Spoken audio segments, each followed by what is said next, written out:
Hello students, today we discussed about the topic Young's double slit experiment to show interference fringes and to formulate fringe weight. So last class we superposition principle use kori balai saisilu je interference pattern to keneke pao ba interference ami kuntu condition constructive aru kuntu condition ami destructive interference pao ami ekhini bostu discuss korisu je eta fringe weight that ahe condition destructive aru constructive karone te gutei bostu khini theoretically uliwa hoisile ba theoretically explain kora hoisile ete ei jitu interference form hoy he interference to labot actually dekhabo parisile ne nai je dekho yat ami laboratory proof koribo parisile na je interference jitu fringe form hoy he fringe to actually dekha pai ne na pai যদি পাই তেতিয়া হলে তাৰপৰা proof হৈছিলে যে লাইটৰ নেচাৰটো কেনেকুৱা হয় ওয়েভ নেচাৰ হয় তো এতিয়া এই গুটি এক্সপেৰিমেন্টটো ল্যাবত ইয়ংস নামৰ এজন সাইন্টিস্টে কৰিছিলে আৰু নাম দিছিলে কি ডাবল স্লিট এক্সপেৰিমেন্ট তো তাত কি কৰা হৈছিলে যে যেহেতু আমি লাষ্ট ক্লাছত পঢ়িছিলো যে ইন্টাৰফাৰেন্স প্যাটাৰ্নৰ ক্ষেত্ৰত যেটো সোৰ্স দৰকাৰ হয় সেই সোৰ্সটো কি সোৰ্স বুলি কোৱা হয় কোহেৰেন্ট সোৰ্স বুলি কোৱা হৈছিলে তো কোহেৰেন্ট সোৰ্স কেনেকৈ লোৱা হৈছিলে তাৰ দুটা কন্ডিশন আছে স্প্লিটিং অফ ওয়েভস তো সেই মেথডটো ইউজ কৰি সোৰ্সটো কোহেৰেন্ট লৈছিলে তো তাত কি হৈছিলে এটা সোৰ্সৰ পৰা যেনেকৈ ওয়েভ ফ্ৰণ্টবোৰ ওলাই তাৰ সন্মুখত এনেকৈ অবস্টেকল ৰাখিছিলে আৰু সেই অবস্টেকলৰ পৰা হাইজেন্স প্ৰিন্সিপল মতে সেই সোৰ্সটোৰ পৰা নিজে নিজে আকৌ এটা আনাদাৰ ওয়েভ ফ্ৰণ্ট ফৰ্ম হ'ব আৰু সেই ওয়েভ ফ্ৰণ্টবোৰৰ মাজত সুপাৰপোজ হ'ব আৰু সুপাৰপোজ হৈ পেলাই আমি কিছুমান ফ্ৰিঞ্জ এই স্কিনখনত দেখা পাম এই স্কিনখনত কিছুমান আমি ফ্ৰিঞ্জ দেখা পাম হেতুকে ল্যাবত কি কৰা হৈছিলে দেখুৱা হৈছিলে ইয়াত কি হৈছিলে চোৱা এতিয়া আমি এটা কথা জানো যে কনস্ট্ৰাকটিভ আৰু ডিস্ট্ৰাকটিভ কন্ডিশনৰ ক্ষেত্ৰত সাপোজ মই কি কৰিলো যে দুটা ওয়েভ গৈ এখন স্কিনত পৰিব ঠিক আছে তো এটা ওয়েভ আমি এনেকুৱা ধৰণে দেখাইছো যেটো ওয়েভ ফৰ্ম ওয়ান ওয়েভটো আমি এনেকুৱা ধৰণে দেখাইছো আৰু এটা ওয়েভ এনেকুৱা ধৰণে গৈ পেলাই ইকুৱেল ডিসটেন্সত স্কিনখনৰ সেন্ট্ৰেল পজিশনত পৰিছে ইকুৱেল ডিসটেন্সত স্কিনখনৰ ক'ত পৰিছে সেন্ট্ৰেল পজিশনত পৰিছে এটা ইয়াত তোমালোকে চোৱা এই পজিশনটো সোৰ্স দুটাৰ পৰা স্কিনখনৰ যেটো ডিসটেন্স সেই ডিসটেন্সটো দুইটা ওয়েভৰ কাৰণে ইকুৱেল হয় তাৰমানে যদি স্কিনখনত এটা ওয়েভৰ ক্ৰেশ পৰিছে আনটো একে সময়তে কি পৰিবগে ক্ৰেশে পৰিবগে তো স্কিনৰ সেন্ট্ৰেলত অলৱেজ কনস্ট্ৰাকটিভ ইন্টাৰফাৰেন্স ফৰ্ম হয় দ্যাট মিন্স তাৰ ফেজটো কি থাকিব কনস্ট্যান্ট হয় তো ইয়াত আমি যদি চাও তেতিয়ালে এখন স্কিনৰ সেন্ট্ৰেল পজিশন এই সেন্ট্ৰেল পজিশনটো সদায় কি হয় কনস্ট্ৰাকটিভ ফৰ্ম হয় তাৰমানে ইয়াত আমি এটা এনেকুৱা ধৰণৰ কি পাম প্যাটাৰ্ন পাম যাৰ ইন্টেন্সিটিটো কিমান হ'ব বা যাৰ এম্প্লিটিউডটো কিমান হ'ব 2a হয় তো এতিয়া চোৱা ইয়াত এই যেটো সেন্ট্ৰেল পইণ্ট এই সেন্ট্ৰেল পইণ্টটো কি বুলি কোৱা হয় সেন্ট্ৰেল ম্যাক্সিমা বুলি কোৱা হয় ইয়াত কি বুলি কোৱা হয় এটো সেন্ট্ৰেল ম্যাক্সিমা তাৰমানে স্কিনত অলৱেজ কোনটো প্যাটাৰ্ন ফৰ্ম হয় ইন্টাৰফাৰেন্স প্যাটাৰ্নটো কনস্ট্ৰাকটিভটো ফৰ্ম হয় এতিয়া যদি আমি স্কিনখনৰ পৰা এনেকৈ লাহে লাহে ওপৰলৈ গৈ থাকো স্কিনৰ পৰা যদি ওপৰলৈ গৈ থাকো তেতিয়া কেনেকুৱা ধৰণৰ ফ্ৰিঞ্জ উইথ ফৰ্ম হ'ব তো ইয়াত কি হ'ব যে সেকেন্ড যেটো আহিলে এতিয়া আমি স্কিনখনৰ পৰা ওপৰলৈ গলো এটো আমি কি কৰিলো এনেকুৱা ধৰণে আছিলে এনেকুৱা ধৰণে যোৱাৰ লগে লগে আমি ওয়েভটো ওপৰলৈ যোৱাৰ লগে লগে এনেকৈ এটো ওয়েভ ওপৰলৈ গুচি গল এটো ওয়েভ ওপৰলৈ যোৱাৰ লগে লগে নেক্সট ওয়েভটো কি হৈ আহিলে পিছপৰি আহিলে স্কিনখনৰ পৰা তাৰমানে দুইটাৰ মাজৰ ডিসটেন্সটো সেম নহয় সো এনেকৈ থাকোতে ইকুৱেল হৈছিলে যেতিয়া আমি স্কিনখনৰ পৰা ওপৰলৈ গুচি গলো ওপৰলৈ যোৱাৰ লগে লগে কি হ'ল দুইটাৰ মাজৰ ডিসটেন্সটো বেলেগ বেলেগ হ'ল এনেকুৱা ধৰণৰ হ'ল সো কিমান এটা ডিফাৰেন্স আহিলে পাথ ডিফাৰেন্স এটা আহিছে ইমানখিনি পাথ ডিফাৰেন্স এটা আহিছে তো ইয়াত কি হয় ফাৰ্স্ট ওয়েভৰ যদি ক্ৰেশটো আহে সেকেন্ড ওয়েভৰ কি পৰিব ট্ৰফটো পৰিব তো তেতিয়া আমি এটা ডিস্ট্ৰাকটিভ পাম আকৌ ওপৰলৈ যাম আকৌ এনেকৈ আহিলে এবাৰ কি হ'ব ক্ৰেশটো ক্ৰেশ পৰিব আকৌ ওপৰলৈ যাব এনেকৈ গুচি আহিব ক্ৰেশটো কি পৰিব ট্ৰফ পৰিব তাৰমানে ওয়ান বাই ওয়ান যদি চোৱা তেতিয়া হলে ইয়াত কি পাম আমি এফালে যদি চাও এই পইণ্টত আমি কি পাম 0 হ'ব একো নাপাও নেক্সট আমি কি পাম ওয়েভ পাম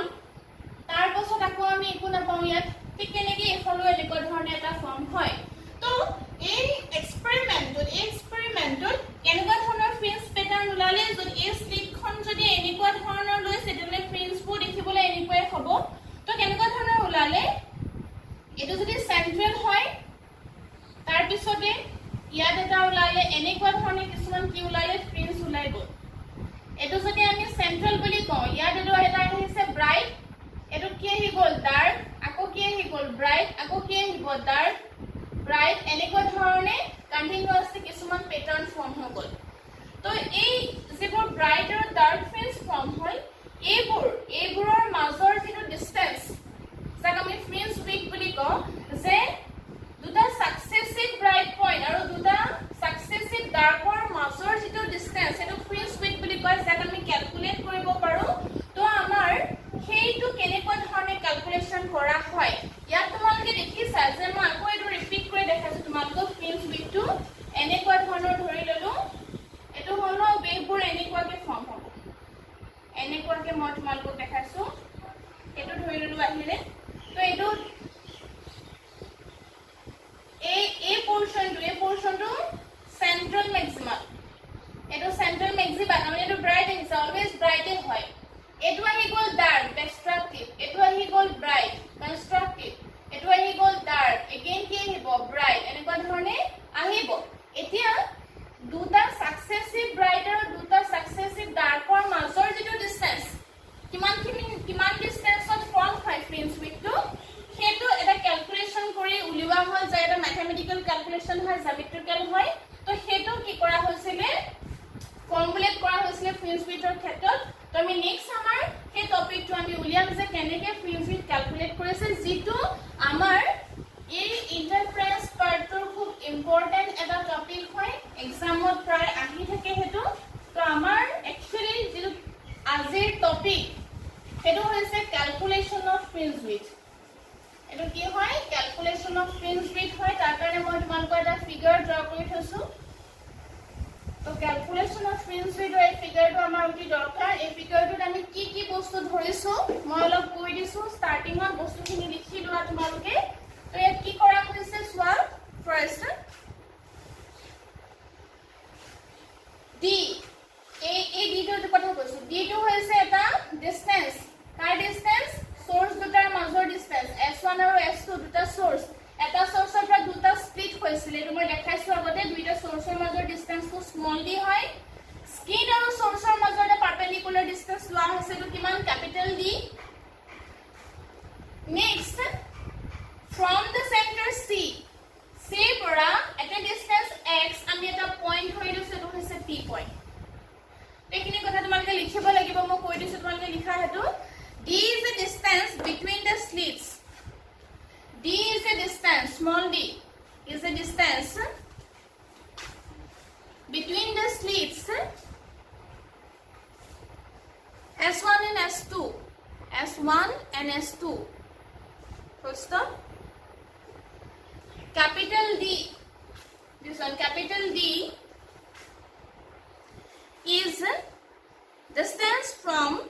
is distance from sources to screen. Sources to screen. Full stop. Next, C is a point equidistant.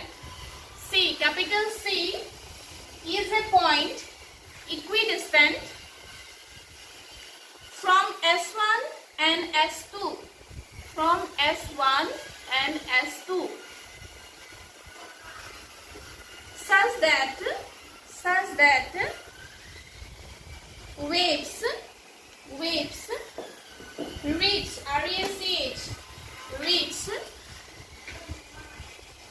at the same phase therefore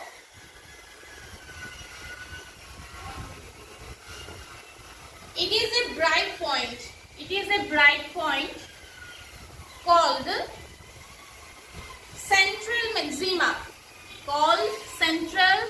central maxima underline kora central maxima full stop so it's a central maxima to মই অলপ আগত তোমালোকক কৈছোৱে যে S1 ৰ পৰা যদি এনেকে C point লৈ সোৱা আৰু S2 ৰ পৰা যদি ইয়ালে সোৱা তেতিয়া হলে তোমালোকৰ দুইটাৰ মাজৰ ডিসটেন্সটো ইকুয়াল হয় S1C আৰু S2C ডিসটেন্স পাথ লাইন পইণ্টৰ সমান হয় তেতিয়াহ'লে দুইটাৰ মাজত পাথ ডিফাৰেন্স কিমান হ'ব 0 আৰু কন্ডিশনত পঢ়িছিলো for 0 path difference or 0 phase always কি হয় constructive interference that means we get bright point so central point is always bright আৰু তাৰ নাম দিলে কি central maxima next one here P is a point at a distance x from C P point আমি লৈছো C পৰা distance x এটা P point to x distance constructive interference আহিব নে destructive interference আহিব হেটো ডিপেন্ড কৰিব কন্ডিশন কেইটাৰ ওপৰত যে কেইটা আমি অলৰেডি ডিসকাস কৰিছো তোমালোকে চোৱা ইয়াত P পইণ্টৰ কাৰণে S1 ৰ পৰা যেটো ডিসটেন্স আহিছে S1P আৰু S2 ৰ পৰা যেটো ডিসটেন্স আহিছে S2P দুইটাৰ মাজত এটা পাথ ডিফাৰেন্স আছে দুইটা সমান নহয় S2P not equal to S1P দুইটাৰ মাজত এটা পাথ ডিফাৰেন্স আছে তাৰ মানে ধৰি ললো যে এটো P পইণ্ট ইয়াৰ পৰা এইখিনি লৈকে এটো ধৰি ললো S1P আৰু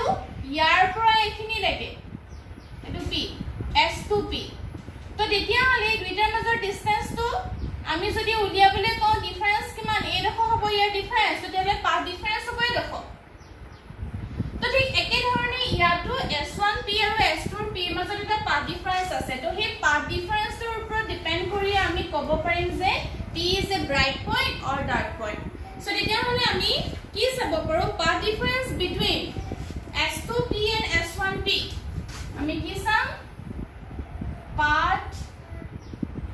difference between S2P and S1P S2P and S1P is equal to S2P minus S1P এটা এটো আমি ফাইন্ড আউট কৰিবলে আমি এটা জ্যামিতিক্যাল মেথড ইউজ কৰিম তো জ্যামিতিক্যাল মেথডটো আমি কেনেকুৱাকে চাম ইয়াত তোমালোকে দুটা ৰাইট এংগল ট্ৰায়াঙ্গল দেখিছা এটা হৈ গল ৰাইট এংগল ট্ৰায়াঙ্গল কোনটো S1MP আৰু আনাদাৰ এটা হৈছে S2NP এই দুটা তোমালোকে ৰাইট এংগল ট্ৰায়াঙ্গল দেখিছা তো আমি এই ৰাইট এংগল ট্ৰায়াঙ্গল কেইটাৰ পৰা from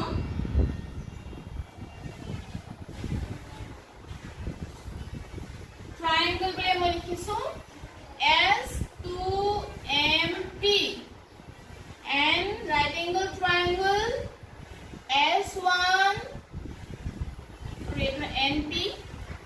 S1NP we get Pythagoras formula যদি ইউজ কৰো S2P square minus S1P square is equal to আমি কিমান হ'ব চাম S2P square minus S1P square আমি Pythagoras formula যদি ইউজ কৰো আমি কি পাম তেতিয়া যদি আমি চাও তেতিয়া হলে কি আহিব চোৱা D square plus x plus d by 2 whole square প্ৰথমটোৰ পৰা এটোৰ পৰা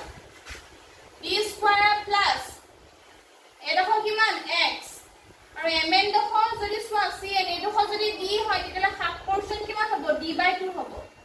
তো আমি p n ডোখৰ কি লিখিম x plus d by 2 বুলি লিখিম কোনটো ট্ৰায়াঙ্গল লৈছো S2NP ট্ৰায়াঙ্গল টোৰ পৰা যদি আমি পাইথাগোৰাছৰ ফৰ্মুলা ইউজ কৰো S2P square is equal to S2n square plus pn square তো S2 যেটা d বহালো d square then plus pn মানে x plus d by 2 whole square then minus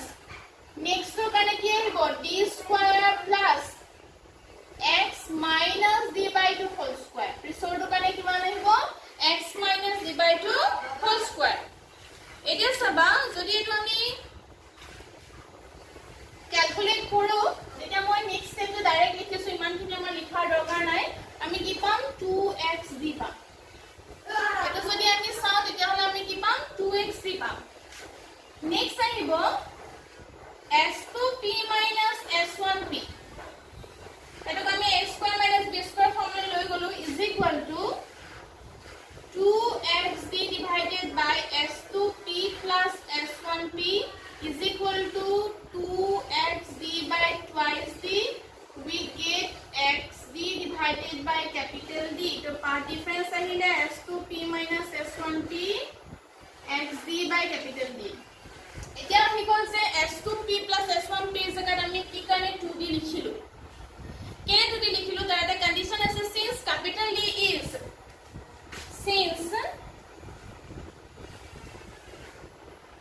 capital D is larger greater than small d capital D to small d के বহু বেছি ডাঙৰ হয় যদি ডাঙৰ হয় তেতিয়া হলে আমি কি লিখিব পাৰো সোৱা S2P is approximately equal to S1P is approximately equal to capital D তামানে এনেকুৱা ধৰণৰ কথা যদি হে কিছুমান নাম্বাৰ আমি এড কৰো suppose 501 502 500 503 তেতিয়া আমি কিমান পামগে এটা 506 তো এটো যদি আমি ডাবল ডিজিটে রাউন্ড ফিগার কৰো তেতিয়া হলে আমি 500 বুলি লিখিম তাৰ মানে আমাৰ এডিশনত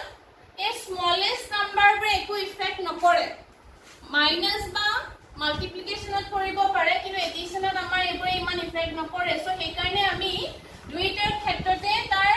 distance to capital D equivalent লিখিলো or we get twice d আৰু আমি পার্ট ডিফারেন্স কিমান পালোগে S2P S1P is equal to XD by capital D ইয়াত সোৱা এতিয়া পার্ট যেটো লেন্থ পাইছা সেই পার্ট লেন্থটো আমি যদি চাও তেতিয়া হলে আমি স্মল d ক্যাপিটাল D আৰু x এইগিটাৰ ওপৰত বেস কৰি আমি ফৰ্মুলা পালো এতিয়া ইয়াৰ পৰা আমি চাব পাৰো যে p is a bright point or dark point তাৰ মানে আমাৰ কিমানখিনি ডিসটেন্সস কিমানখিনি হাইটত কোনটো পজিশনত আমি p পইণ্টৰ কাৰণে আমি ডাৰ্ক আৰু কি পাম ব্ৰাইট পইণ্ট পাম তো তাৰ কাৰণে আমি কি লিখিব পাৰো যে কন্ডিশন কিটা আমি ইউজ কৰিব লাগিব তো তাৰে প্ৰথম যেটো কন্ডিশন আছে এটো হৈছে কন্ডিশন দ্যাট প্ৰথম কন্ডিশনটো আমি কি লম suppose condition that p is a আমি কি ধৰি লম p টু প্ৰথমতে আমি কি ধৰি লম ব্ৰাইট পইণ্ট বুলি ধৰি লম কোনটো কন্ডিশনৰ কাৰণে লম condition that p is a bright point the bright pointer condition ki asile path difference xd by capital D is equal to 0 lambda 2 lambda up to n lambda আমি এটা ইয়াত পার্ট পাইছিলো তো ইয়াতে এই যেটো 0 আছে এই 0 টো হৈছে কোনটো এই 0 টো হৈছে কিটো সেন্ট্রাল ম্যাক্সিমা 0 টো আমি কি বুলি কও সেন্ট্রাল ম্যাক্সিমা বুলি কও ঠিক আছে যেটো আমি অলওয়েজ সেন্ট্রাল টু পাও তো সেন্ট্রাল প্যাটাৰ্নৰ পাছত যেটো ল্যামডা আছে যেটো ল্যামডা পাইছো হেটো হৈছে first bright after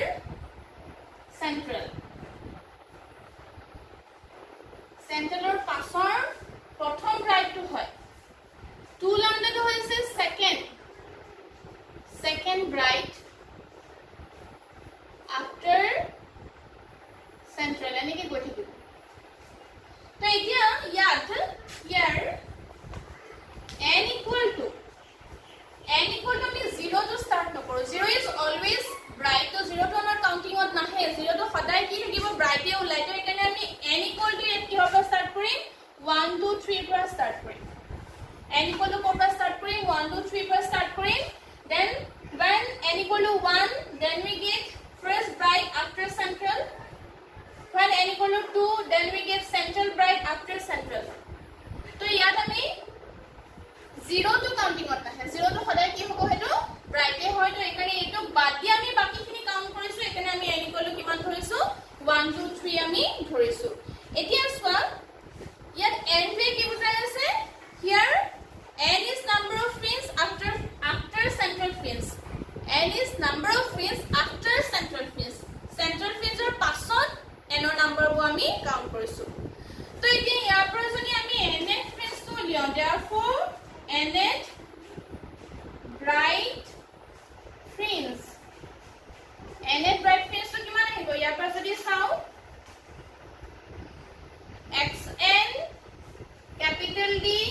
divided by D is equal to n lambda তো ইয়াৰ পৰা xn is equal to কিমান ওলাব xn is equal to কিমান ওলাব n lambda D by small d xn is equal to কিমান ওলাব n lambda d by small d ওলাব এতিয়া আমি কন্টিনিউয়াসলি n ৰ ভ্যালুবোৰ যদি পুট কৰি যাও n ৰ ভ্যালুবোৰ যদি আমি সাবস্টিটিউট কৰো তেতিয়া আমি কন্টিনিউয়াসলি ফ্ৰিন্জবোৰ পাই যাম so first we put n equal to 1 প্ৰথমতে যদি আমি n equal to 1 বহাও এটা কি পাম for n equal to 1 আমি কিমান পাম x1 পাম কিমান আহিব lambda d by small d etu kontu first bright fringe tar pisot n equal to 2 bohalo x2 2 lambda d by d etu ki hobo second bright fringe to eniko dhorone goi thakibo to ekhini hoise center পৰা আমি পোৱা bright ফ্ৰিঞ্জবোৰৰ height বা bright ফ্ৰিঞ্জবোৰৰ distance হৈছে এখিনি continuously আমি x1 x2 কে পাই গলো এটো কিহৰ কন্ডিশন ই p is a bright point এতিয়া আমি ইয়াৰ পিছৰলৈ যাও সাপোজ p ইজ এ এবাৰ কি লম আমি ডাৰ্ক p টো আমি কি ললো ডাৰ্ক হলে আমি কি ফৰ্ম পাম মি কন্ডিশনটো আমাৰ কি আছে ডাৰ্কৰ কাৰণে তো ডাৰ্কৰ কাৰণে আছিল x d by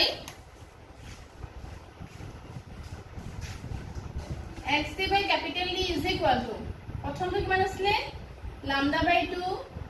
then 3 lambda by 2 এনেকে গৈ আছিল আৰু শেষত আমি পাম twice n minus 1 lambda by 2 where n equal to 1 2 3 when we put n equal to 1 যেতিয়া আমি 1 পুট কৰিম তেতিয়া হলে আমি lambda by 2 পাম এটো হৈছে first dark point তাৰ পিছত আমি n equal to যদি 2 পাওঁ তেতিয়া হলে আমি এটো পাম এটো হৈছে সেকেন্ড টু তেনেকে কন্টিনিউয়াসলি গৈ থাকিব তো সাবা তোমালকে আগৰটো লগত যদি আমি কম্পেয়াৰ কৰো আগৰটো কিমান আছিল lambda কাৰণে কি পাইছো আমি ব্ৰাইট তাৰপিছত কিমান আছিল 2 lambda কাৰণে কোন পাইছো ব্ৰাইট তাৰপৰ কিমান আছিল 3 lambda তাৰ কাৰণে কি পাইছো ব্ৰাইট তো সোৱা lambda by 2 মানে এখিনি দেখিব lambda by 2 ইয়াৰ আগত আহিছে lambda by 2 পাছত lambda by 2 ইয়াৰ আগত কি আছিল 0 to আছিল 0 is always central then we get dark lambda by 2 first dark তাৰপিছত কি আহিব bright lambda পাছত ইটো 3 lambda by 2 কি আহিব dark then bright 2 lambda তাৰপিছত কি আহিব 5 lambda by 2 dark তাৰপিছত 3 lambda bright তোমালোকে দেখিছা যে স্কিনৰ পৰা সেন্ট্ৰেলৰ পিছত first dark then bright then কি আহিব dark again bright এনেকুৱা ধৰণে এটা ফ্ৰিঞ্জ প্যাটাৰ্ন ফৰ্ম হয় তো again ইয়াৰ পৰা আমি xn ৰ ভ্যালু আমি উলিয়াব পাৰো xn টো কিমান উলাব ইয়াৰ পৰা xn is equal to 2n minus 1 lambda d by 2d এটো হৈ গল আমাৰ কিহৰ ফৰ্মুলা ডাৰ্ক পইণ্টৰ কাৰণে ফৰ্মুলা আৰু ইয়াত কন্টিনিউয়াসলি যদি আমি n ৰ ভ্যালুবোৰ বহাই যাম for n equal to 1 x1 dash বুলি ধৰিছো মই এটো x1 dash কিমান আহিব 1 যদি বহুৱা আৰু যদি 1 বহাও তেতিয়া কি আহিব lambda d by twice d এটো হৈ গল first dark তাৰ পিছতে n equal to যদি 2 বহুৱা x2 dash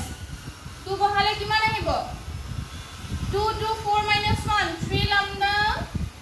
d by twice d এটো হৈ গল সেকেন্ড dark এনেকুৱা ধৰণে আমি পাই গৈ থাকিম তো এইখিনি হৈ গল ডাৰ্ক আৰু ব্ৰাইটৰ কাৰণে হাইটৰ যিখিনি পইণ্ট আমি এই গুটেই পোৰশনটো আমি গ্ৰাফত যদি বহাই দিও এই গুটেই যিখিনি আমি পাৰ্ট পালো এটো যদি আমি গ্ৰাফত ড্ৰ কৰো তেলে গ্ৰাফডাল একচুয়ালি আহিব কেনেকুৱা তো গ্ৰাফডাল কেনেকুৱা আহিব সোৱাই গুটেই বস্তুখিনিৰ পৰা কাৰণ আমি গম পালো যে সেন্টাৰৰ পৰা কন্টিনিউয়াসলি এবাৰ ব্ৰাইট এবাৰ ডাৰ্ক এনেকুৱাকে আহে বুলি মই কৈছো তো গ্ৰাফডাল কেনেকুৱা আহিব স্ক্ৰীনখনত অহা ফৰ্মটো সোৱাই এটো মই সেন্টাৰ বুলি ধৰিলো তাৰ কাৰণে এটো হৈ গল সেন্ট্ৰাল ম্যাক্সিমা এটো যেটো 0 তাৰ পাছত এনেকি গৈ ইয়ালে আহিব এনেকুৱা ধৰণে আকৌ এফালে এনেকুৱা ধৰণে হ'ব এনেকি গৈ থাকিব ঠিক এটো সাইডেও স্ক্ৰীনখনৰ ওপৰলে যেনেকে যাব তললৈ এনেকুৱাকে আহি থাকিব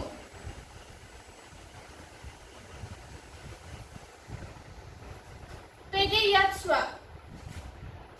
এটো বনি গল এটো কি হৈ গল ডার্ক ফার্স্ট ডার্ক এটো কি হৈ গল ব্রাইট এটো কি হৈ গল dark bright dark bright dark bright তো এটোৰ কাৰণে লেন্থটো কিমান হ'ব এক্সেস গলটো কিমান আহিছে তো লম্বা বাই 2 ইয়াৰ কাৰণে কিমান আহিছে লম্বা এটোৰ কাৰণে কিমান আহিছে 3 lambda by 2 ইয়াৰ কাৰণে কিমান আহিছে 2 lambda ঠিক তেনেকৈ এফালৈকে তাই lambda by 2 lambda 3 lambda by 2 2 lambda এনেকুৱা ধৰণে আমি ইয়াৰ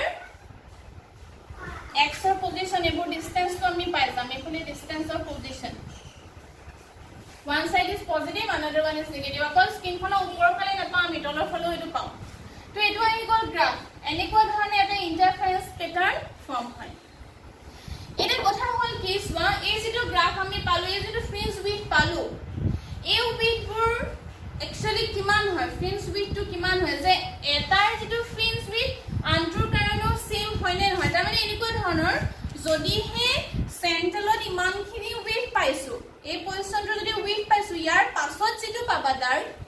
হেতু সেম হয় নে উইথ নে বেলেগ হ'ব তাৰ পাছত যেটো পাবা ব্ৰাইট হেতু সেম উইথৰ হ'বনে বেলেগ হ'ব ইকুয়াল উইথত একচুয়ালি প্যাটাৰ্নবোৰ আহিছে নে নাই হেতু চাবৰ কাৰণে কি উলিয়ালে ফ্ৰিঞ্জ উইথ ক্যালকুলেট কৰা হ'ল ফ্ৰিঞ্জ উইথ মানে মই কৈছো ফ্ৰিঞ্জ উইথৰ ডেফিনেশন তোমালকে লিখি লোৱা মই কৈ লৈছো ফ্রিঞ্জ উইথ মানে হৈছে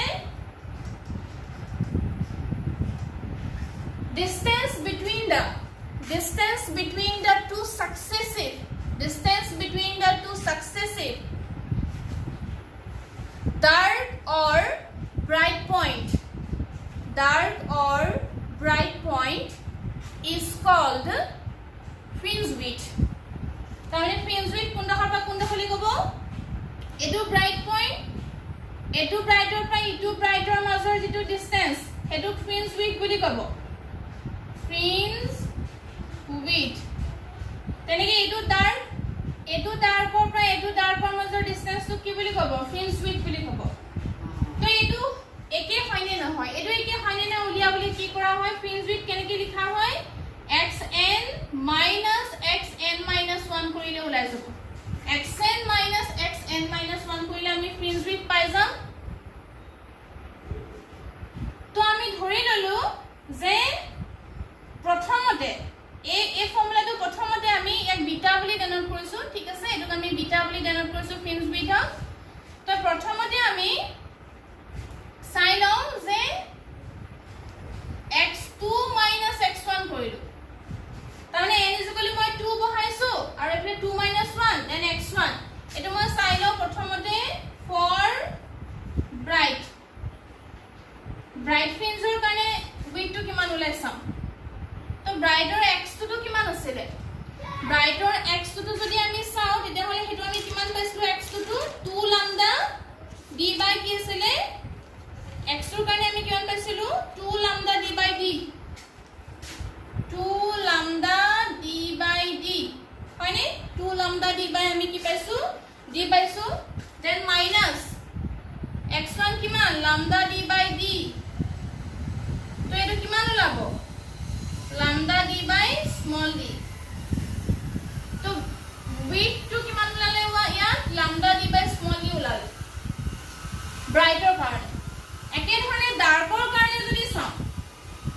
ডাৰ্কৰ কাৰণে যদি চাওঁ কি ওলাব n = আমি 2 এ কহওঁ n = যদি আমি 2 কহওঁ তেতিয়া ডাৰ্কৰ কাৰণে যদি আমি চাওঁ x2 dash minus x1 dash কৰো তো x2 dash তো কিমান আছিল 3 lambda d by d minus কি আছিল twice d আছিল তাৰ পিছতে কিমান আছিল lambda d by twice d তো এটো কিমান আহিব তেতিয়া হলে lambda d by কি আহিব d আহিব বিটা तो then আমি ইয়াৰ পৰা কি পালো from this clear that fringe width for bright or dark fringes always equal dark এ হোক বা bright এ হোক fringe width তো সদায় কি হ'ব equal এ হ'ব তো fringe width or formula তো always কিমান হ'ব beta = lambda d by d beta = কিমান ওলাব lambda d by d ওলাব এটো fringe width or formula for bright or dark তামনে প্ৰত্যেকটো fringe width কি হ'ব একে হ'ব বেলেগ বেলেগ নহয় তো fringe width তো কিহৰ ওপৰত ডিপেন্ড কৰে সোৱা ক্যাপিটাল D আৰু স্মল d যদি কনস্ট্যান্ট হয় যদি আমি ক্যাপিটাল D আৰু সোৰ্স দুটাৰ মাজৰ ডিসটেন্স আৰু স্কিন আৰু সোৰ্সৰ মাজৰ ডিসটেন্সটো যদি আমি কনস্ট্যান্ট ৰাখো ওয়েভলেংথটো যদি বেলেগ বেলেগ লওঁ তামনে ধৰিলো ৰেড আৰু ব্লু ৰেড কালাৰৰ ওয়েভলেংথ ৰেড লাইটটো আৰু ব্লু কালাৰৰ যেটো ওয়েভলেংথ দুইটাৰ মাজৰ ওয়েভলেংথ কাৰ বেছি ৰেডৰ বেছি হয় ব্লুটোৰ কম হয় তো তেতিয়া হলে উইডটো কাৰ বেছি হ'ব যাৰ ওয়েভলেংথটো বেছি তাৰ উইডটো কি হ'ব বেছি হ'ব lambda ওপৰত ডিপেন্ড কৰে নেক্সট ওয়া সাপোজ ওয়েভলেংথ ইজ কনস্ট্যান্ট ওয়েভলেংথটো একে আছে যদি আমি সোৰ্সটোৰ পৰা স্কিনখন কন্টিনিউয়াসলি এনেকে আঁতৰলৈ লৈ গৈ থাকো যদি আমি স্কিনখন সোৰ্সৰ পৰা আঁতৰলৈ কন্টিনিউয়াসলি এনেকে লৈ গৈ থাকো তেতিয়া হিমানে ফ্ৰিঞ্জ উইথটো কি হৈ থাকিব ডাঙৰ হৈ গৈ থাকিব আৰু যদি আমি ওচৰলৈ আনি থাকো তেতিয়া ফ্ৰিঞ্জ উইথটো কি হৈ আহিব সৰু হৈ আহি থাকিব যদি lambda আৰু স্মল d টো কনস্ট্যান্ট কৰো আৰু যদি ওপৰৰ দুটা কনস্ট্যান্ট থাকে তলৰটো যদি আমি চেঞ্জ কৰো সোৰ্স দুটাৰ মাজৰ ডিসটেন্সটো যদি আমি কৰো তেতিয়া হলে ইনভাৰ্সলি দেখিছা সোৰ্স দুটাৰ মাজৰ ডিসটেন্স যদি মই সৰু কৰো